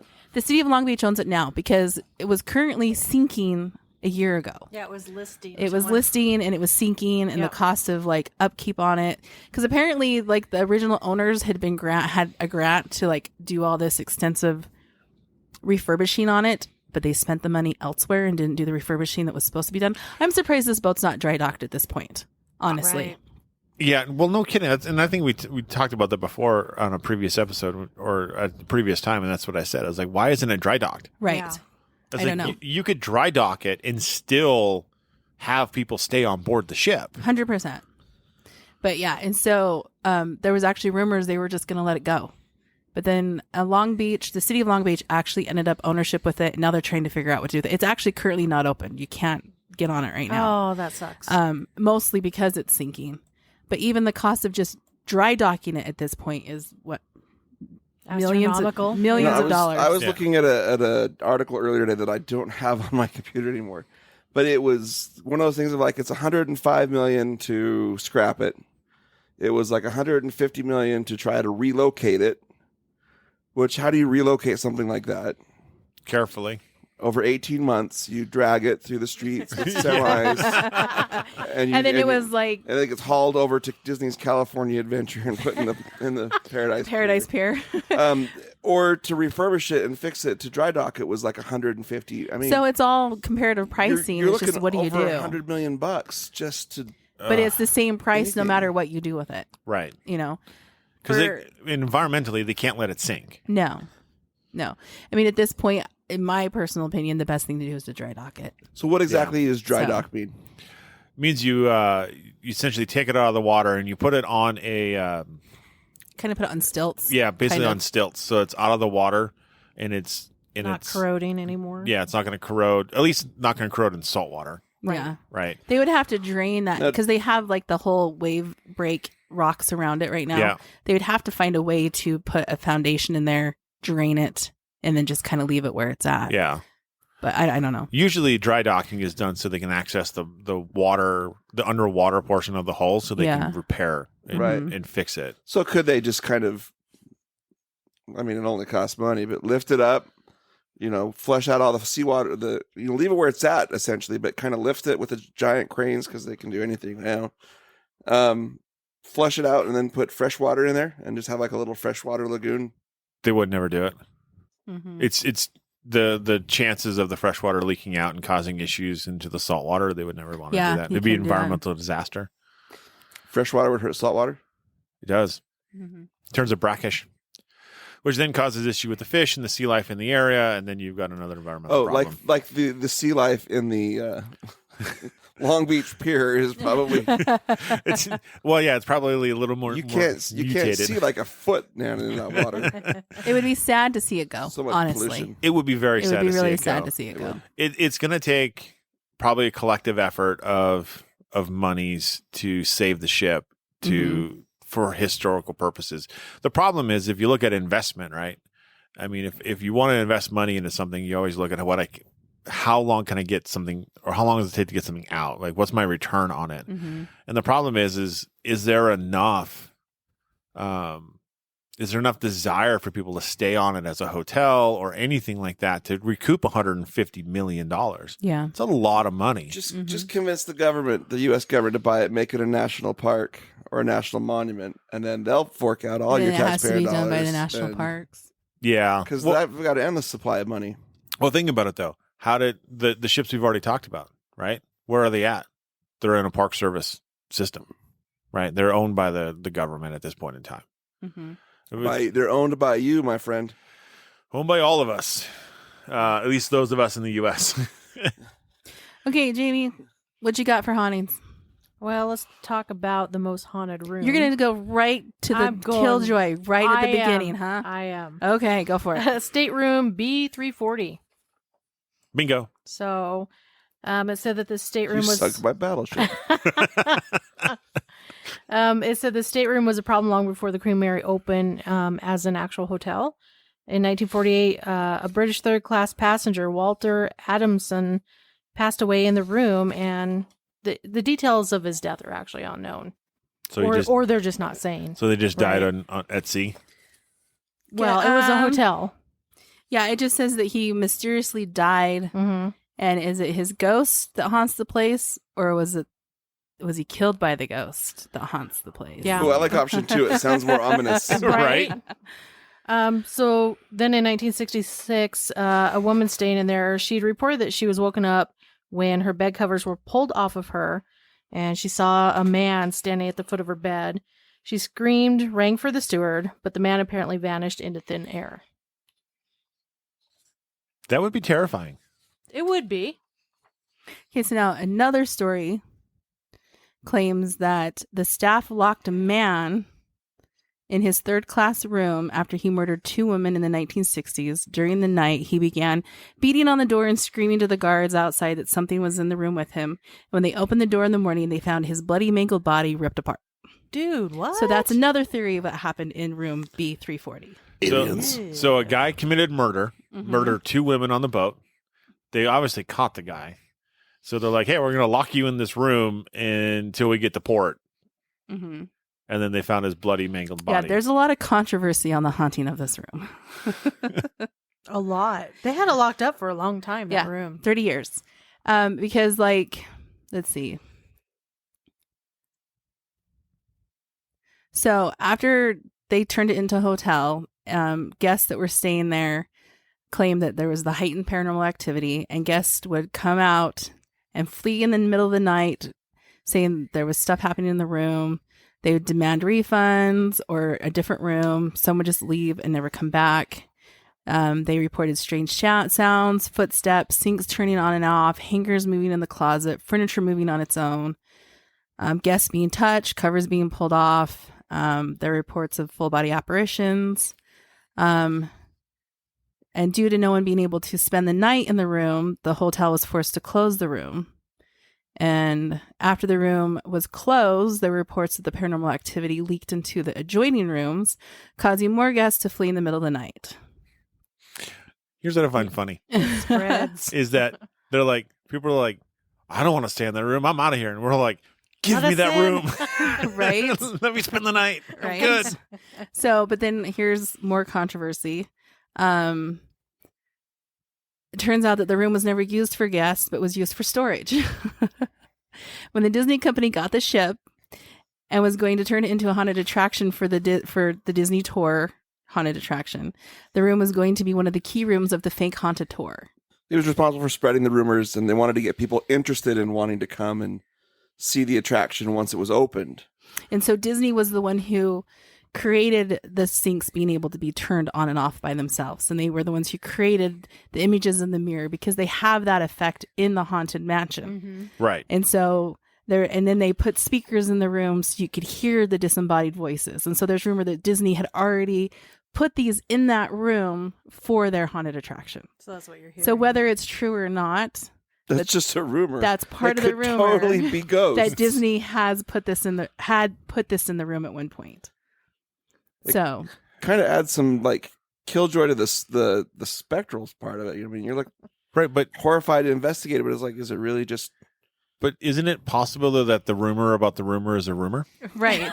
Because No. well, think about it, It's- because at that time people aren't excited about go staying in a haunted room, right? So like, oh yeah, no, Disney when they had the ship, they did all this stuff, so it's okay. Go ahead and spend the night in the room. It's just Yeah. a bunch of smoke and mirror. It's Don't worry smoke and about it. mirrors. Don't worry about it. It's Right. not going to hurt you. Right. And so it's a rumor about a rumor about a rumor. Yeah. It could be. Yeah. It's the thing is, you don't know. No. So, but they had it closed to the public for 30 years and it just reopened in 2018. And I remember when it reopened in 2018 and all the hoopla about this room being opened. Yeah. Do you have what comes with this room? Okay. Oh my god. So if you go stay in this room this is why I know today, it's real. Haunted. okay.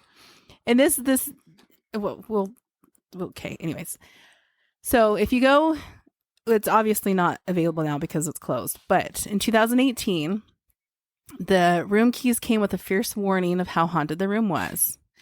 And there is still plenty of paranormal activity being reported from the room. But when you walk into the room, there is a pillar in the room. And on the pillar, there are quotes from the guests of the hauntings that have happened in this room. And then you go into the bathroom. And on the wall is a decal that explains to you how to play Bloody Mary in the bathroom. Because that's a great Right? idea. And then also provided for your stay in the room is a Ouija board, a crystal ball, and tarot cards. See, we watched. There was BuzzFeed went there, and they stayed in that room. in a little chest. Yeah, all this there's a stuff. little chest with all Yeah. this stuff in it. So it's no wonder why they have so much paranormal activity in this room. How many 'Cause you have- demons have been summoned Right, through this stupid right. Ouija board? How if many nothing else? how many things have been opened, conjured, and not closed. not closed, requested to come in? Yep. You know, so whether Disney has this stuff in there or not, the stuff they're providing for all these people that are spending the night that have no idea what they're doing, Right. who, you know, leads me to believe that some of this stuff is true, whether Disney has their trickery in there or not.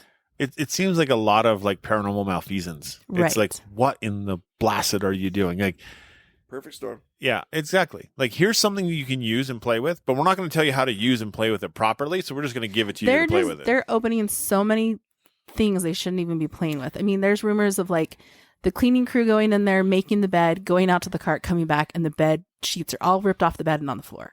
I mean, too, the captain doesn't like going in this room. Staff and crew doesn't like going into the room.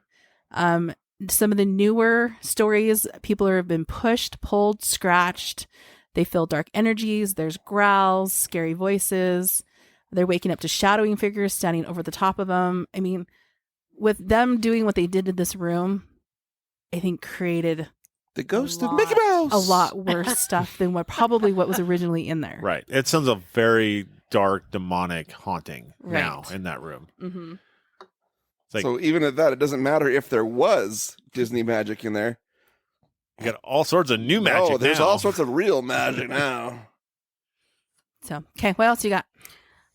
Boiler room number 4. Yes. So I don't have a lot on this, so I'll just read what I have, and No, you're good. Go. you can take it. Several people have reported seeing a little girl in this area, sometimes sucking her thumb, and also sometimes carrying a doll in her hand.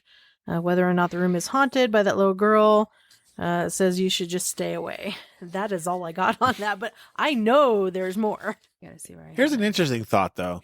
Like, I would expect a little girl in the passenger cabins on the deck. Sure, stuff like that. why the boiler room? Right. Why the boiler room? Because there's also rumors of like a little kid drowning in the pool. Yeah, I don't have anything on the boiler room. Oh, nothing? So no, I didn't have anything. What on the about boiler hatch room. door number 13? I do have hatch door number 13. That's John Petter. Yeah. Yeah, go for it. This is literally all that's here. Is that all you have? Yeah, it says the hatch door is known as Shaft Alley. And it was the site of a gruesome accident that saw a crewman crushed to death. And that is Yeah. all I got. So his name was John Petter. He worked in the engine room in the 1960s during a waterlock drill. He thought that he could make it through the door faster than the door was closing. And while door number 13 was closing, he misjudged and was crushed to death and almost severed in half. Oh. Ever since his death, there has been reports of a ghost wandering the ship in the engine room that they call Half Hatch Harry, which is also John Petter. Mm-hmm. His ghost has been seen in different parts of the engine room. Whenever he is seen, he's wearing his old 1960s style coveralls.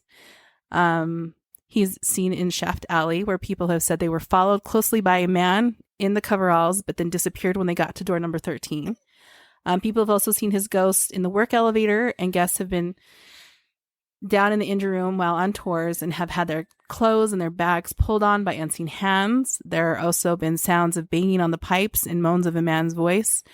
There's also been reports of the man in coveralls asking if you can find my wrench. I'm missing my wrench, because apparently he had a wrench that he was trying to pry the doors back open when he got crushed. Well, There are handprints on the walls from Greece that when the crews come to clean them, they disappear. There was one time where a tour guide named Nancy was walking along the walkway in the engine room when she felt someone come up behind her, and she looked over her shoulder and had seen a man in the old coveralls. So she kind of moved to the side to let him pass, and as soon as he passed her, he disappeared. Wow. jeez. Sad, though. That's not the only one. So There's sad. more.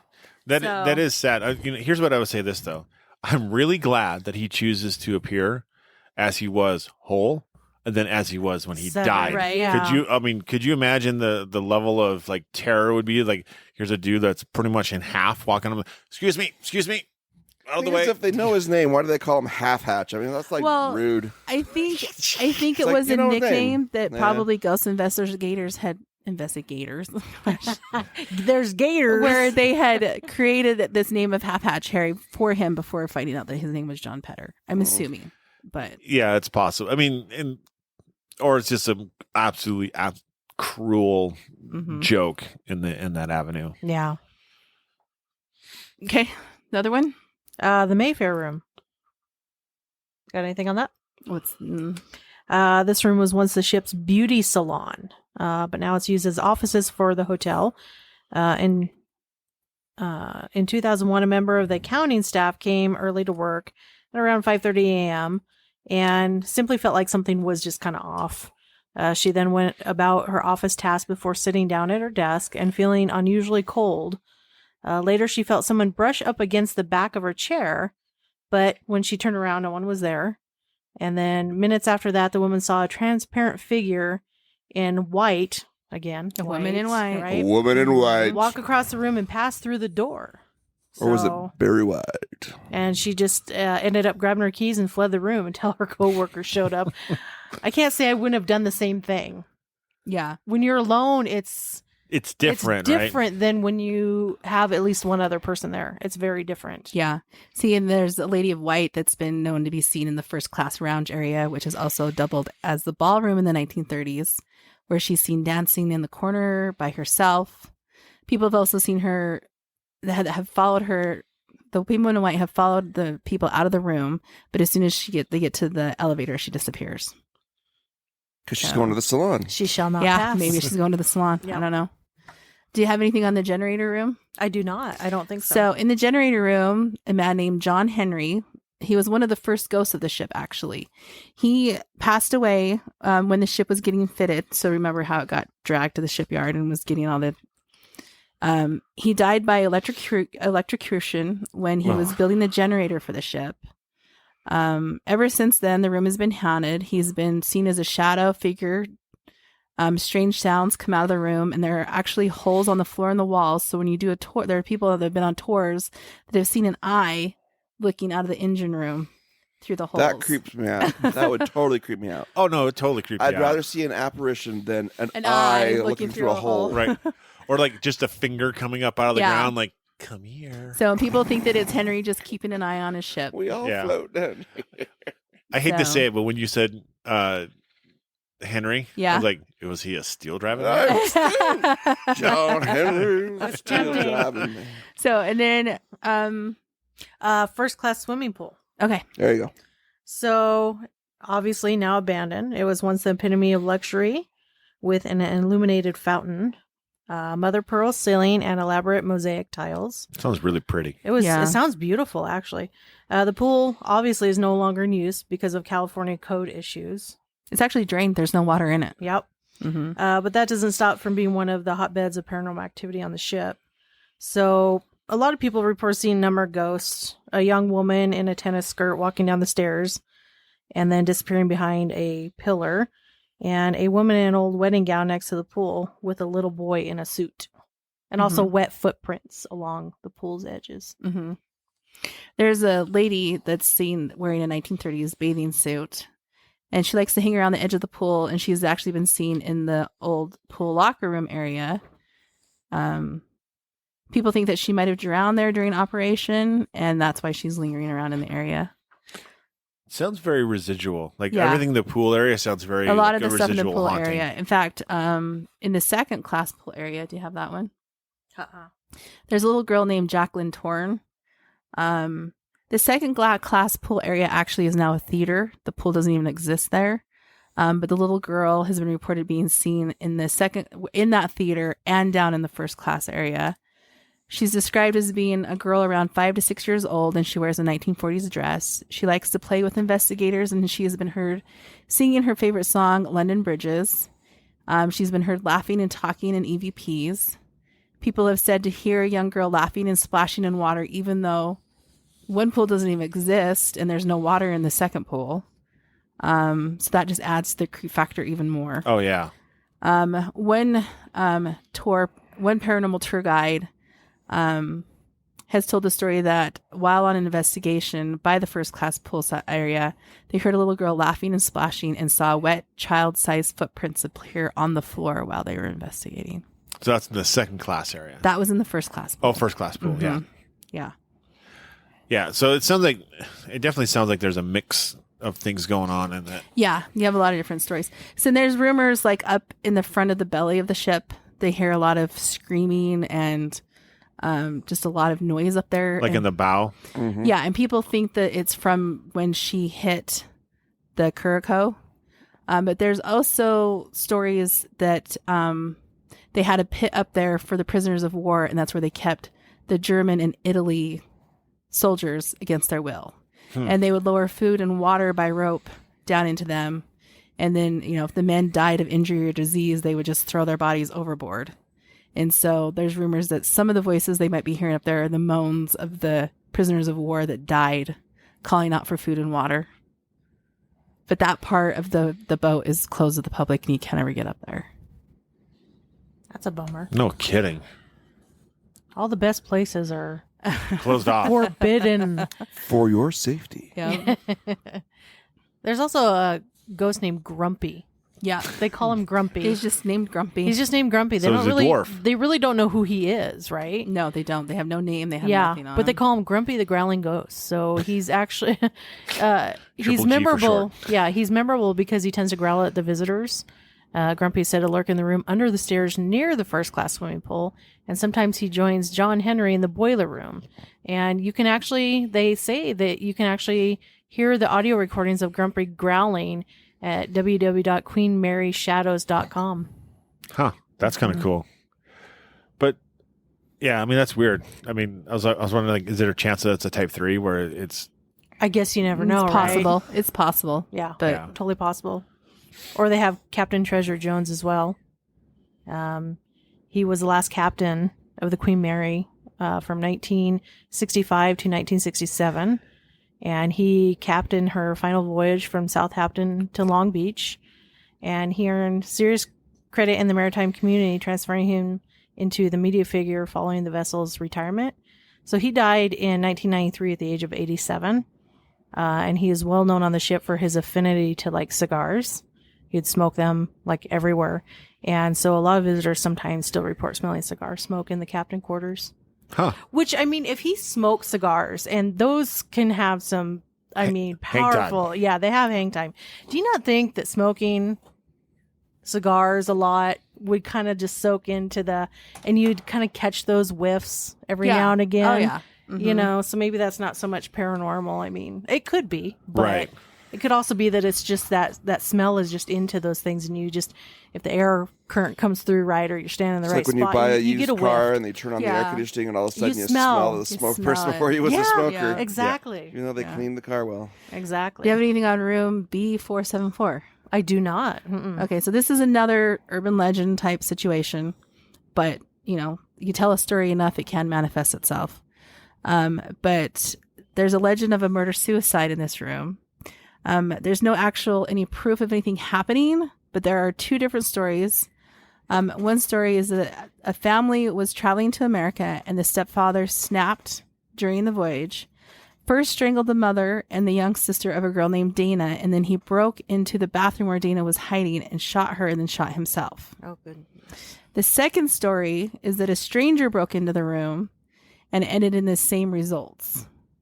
So there's no evidence to back up either one of these stories. However, they do have, so there's rumors that maybe Disney started these rumors, but people have claimed to see a young girl named Dana watering the halls, calling out for her mother and sister.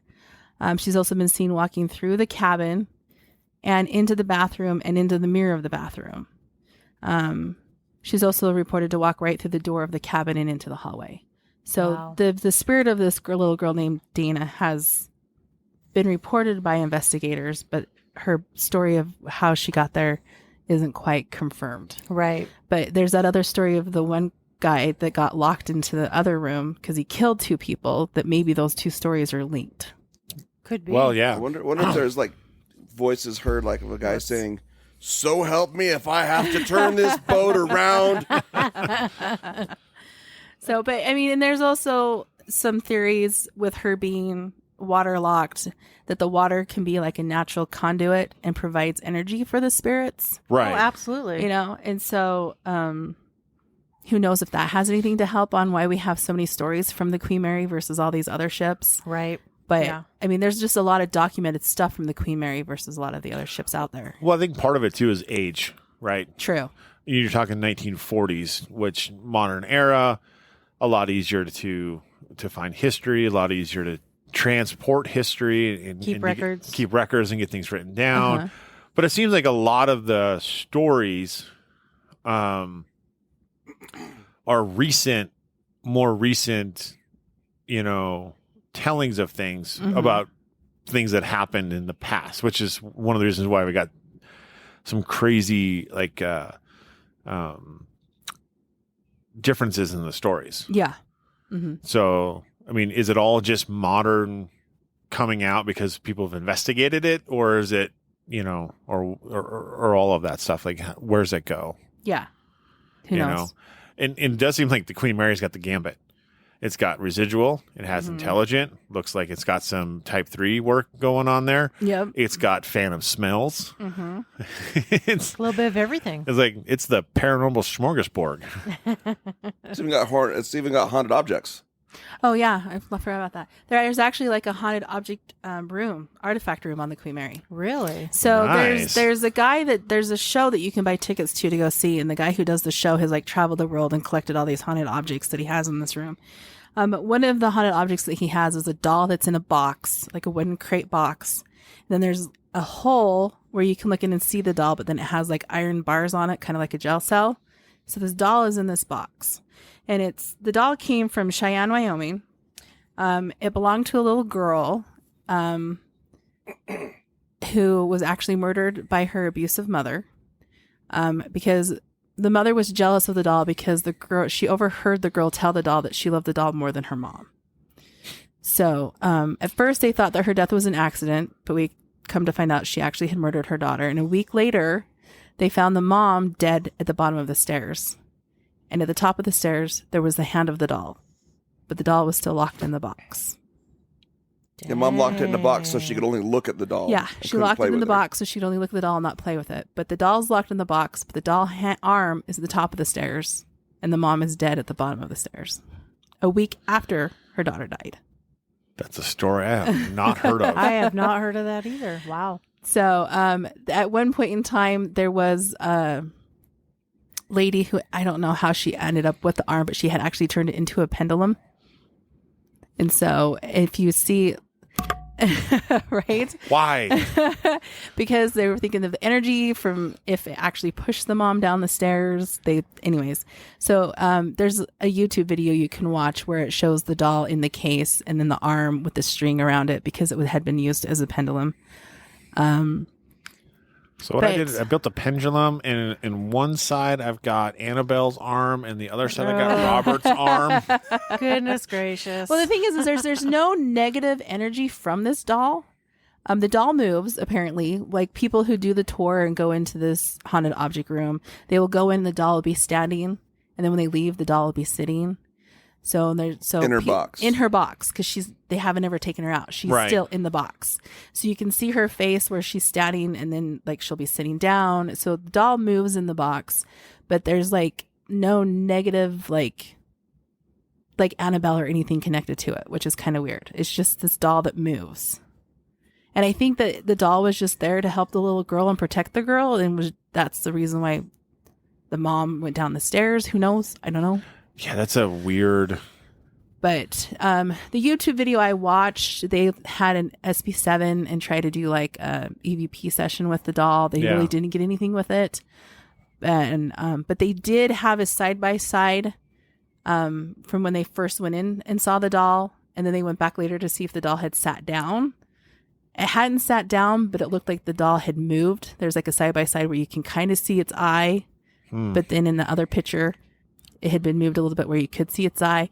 Whether they moved the doll themselves, I don't know. But Or even just a slight, if you're Angle. looking through Yeah, a like- hole, just the Right. slightest angle deviation. depending on the angle they took the picture, you don't know. But That's an interesting. Yeah, that's an interesting one because it's like there's supportedly like there's lots of people that have to say they have haunted objects, yeah, and it's like, look, it moves. It's like, yeah, but you could put an actuator in there and move it, yeah. and I'm gonna Yeah. I'm gonna have to So, take but- your word for But what's if you going have on. this guy bringing on all Yeah. these haunted artifacts onto the ship, that just adds that much more Right, to the ship. Take it exactly. down to the room with the Ouija board. You know, so they've definitely done some stuff to increase spirit activity on this boat. Right. And it's because like, they do tours, right? They do. Yeah. You can rent out the ship for a tour They- for a well, they private. did. Well, they did. Yeah, So you could do private investigations, but Yep. it was always like you could obviously stay in your room and pick a room and whatnot. But for the private investigation, it was always in the hull. So you got the hatch area, the engine room, the boiler room, that stuff down there, but nothing really above it. yeah, And so one of the theories that people have is, and I've heard them say it or I've read it, that the Queen Mary is not haunted. The people who are getting stuff on the investigation, they're really just hearing the stuff from above. which is a possibility. Right. You know, and so it's like, which one are you getting? And that's why like investigating actively, active businesses is so challenging. Like if you go to a hotel and you're investigating a hotel, like, yeah, there was a bump at night, but was it a drunk guy hitting your door? Yeah, You know, was it the person in the room next to you? Was it? exactly. Yeah. So like, there's all of these other extraneous Ice factors that machine. make it a challenge. Yeah, well, exactly, right. Was it the elevator opening up? How bad of a room did you get? Yeah, yeah. Depends. Are we talking about the one that was up in Montana? We were right next to the stairs. Yeah. Oh yeah, You hear it all. Right over the top of the lobby. That's right. and we warned you about that room. Yeah, you did. But yeah, and I have no doubt that the Queen Mary is haunted. You Mhm. know, it would be interesting to be able to investigate and see what Yeah. we find and get there because whether it was haunted before, with all the stuff they've done, I'm sure it's brought in their fair share of stuff to come play. Oh, absolutely. Well, you see some of the stories that they have of these people were, long before any of that came onto the ship, long before Disney ever owned it. Right. So, but that's the thing too, is like, if I want to bring up some, and this brings credit to the Disney rumors, right? mhm. Is if I want to bring credit to a haunted ship, right? Let me make up stories about people that you can't find. Right. And There's so, no, listing of these guests ever being on the ship. But, right. And so, because one, the records probably don't exist anymore. mhm. And so it's like, hey, yeah, there was this couple, they were murdered in this room and this is what happened. And people are like, oh, that's so awful. Yeah, because they have the name of the girl Dana, but they don't have the name of the sister or the mom or the dad. Right. So Which is how do odd. they get the name of the one girl, but not the name of the rest of the family? Yeah. And that's the thing is like, do these names have all of these names come from investigators, like Mhm. names that people have come up with, or were they there before? Like, there's a lot of questions associated to I these. swear, Half Hatch Harry sounds like something that Disney would have come up with. It does. Like the Hatbox Ghost. Yeah. Well, exactly. And so like, there's all of these questions that are associated to any of the haunted places that we investigate.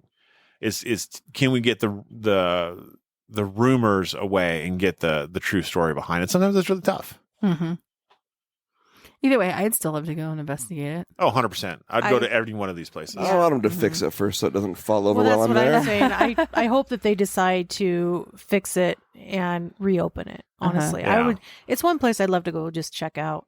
Oh, absolutely. You know, if I can't investigate it, fine. But I'd still like to go check it out. Mhm. Honestly, like they could, and obviously they couldn't make their money back fast enough if they only did investigations there. No, they No, couldn't. there's no way. Because they're just, if they could, the cost would be so astronomical. It would be hard for Mhm. anybody to go investigate. But if they charged, I don't know, let's say $1,000 a night, and you're able to rent out 300 nights a year, that's $300,000. Yeah. Well, in 2018, it was $500 a night for that room just to stay in B340. B3, yeah. B340. B340. Yeah. Yeah. It was $500 just to spend one night in that room. Dang. Yeah, I'd still probably spend it. Not gonna lie. I would stay on the Queen Mary in a room, but I would not do that. I would room. not stay in that room. I didn't say I would Mainly- stay in the room. I'd say I'd rent the room. Investigate Mhm. Yeah. Yeah, you rent 2 rooms that night. So you rent one to investigate in, and you rent one And to then you sleep in. I know you're here, but don't follow me. I'm 2 doors down. Yeah, right Don't next tell 'em door. that. I'm staying on the Lido deck. Don't follow me. But yeah, it would be cool. So, but yeah, I know there's plenty of other haunted ships out there. These were just the ones we chose to focus on. Yeah, So- there's lots of them. There's a couple that I wanted to get to. I just didn't get time to get to them. Uh-huh. We can do Because a I know continuation. there are a ton of USS Navy ships that are haunted. Oh yeah, there's tons of them. Tons of them. And- And we barely scratched the surface on the 2 that you did. Right, and some of them are located in Pearl Harbor, which would be Yes. super cool to see. I would love to go to because Pearl of that. Harbor. The Flying Dutchman. But there's also the Belle of Louisville, Yeah. which is an old paddle ship, Yep. an old riverboat, which would be cool. And then the SS William A. Irvin, which was in Lake Michigan. hmm So there's still a lot of fun ships out there to go see and to explore. And all of these you can go see and visit, Yeah. which makes it nice. To Mhm. It's like, yeah, here's a haunted location, but you can never see it. Yeah, Yeah. like the Edmund Fitzgerald. Yeah. Speaking of Lake Michigan. It's not Right. Superior. So, I mean, honestly, after doing this research and stuff, I kind of want to go to San Diego to this museum where they have all these ships and Right? just go see them. Not even really just investigate them, but just to go do a day tour, Yeah. you know? And that's it. And I don't know. I think that's what I've loved a lot about investigating is that there's some history involved, and so you get to Mhm. learn the history about these places and understand how important they were to whatever operation they were in at the time. And then it's like, wow, that's really cool. And now I can go talk to some ghosts later. Yeah. Yeah. So, but it's been a fun episode. Yeah. This is probably a super long one for everybody, too. Yeah. But there's lots of good little nuggets of fun and information in there, and Nuggets. Nuggets. And it did take us a little bit to get this one off the ground, but we got it there. Yeah. We got it completed. Yeah. So, So yeah, where can they find us on Facebook there, Jamie?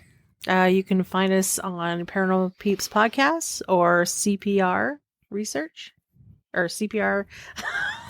Oh, it's late. And I'm Whoa, it's tired. getting late. Yeah, it's Cool late. Spot Paranormal Research. That's it. I got That's the one.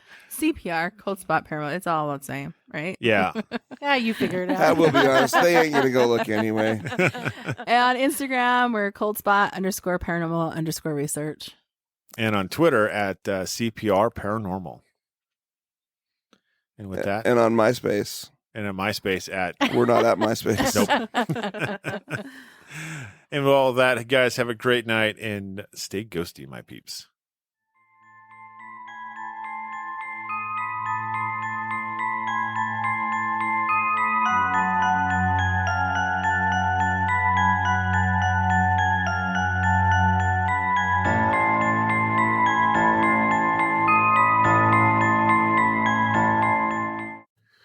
Thank you for listening to the Paranormal Peeps podcast. You can find us on social media at Twitter at CPR Paranormal, on Facebook at Paranormal Peeps Podcast and Cold Spot Paranormal Research. And you can find us on Instagram at coldspot_paranormal_research.